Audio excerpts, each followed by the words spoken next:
Hazrat Abu Hurairah radiyallahu anhu says, I was carrying a vessel full of water for the Prophet's ablution and use.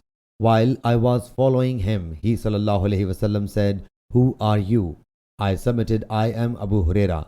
He said, Search stones, clods, for me so as I might wipe my private parts, but don't bring a bone or dung.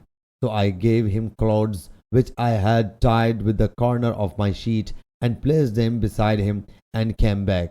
When he sallallahu alaihi wasallam had relieved himself, I came back to him and said, Why did you prevent me from bringing bone or dung?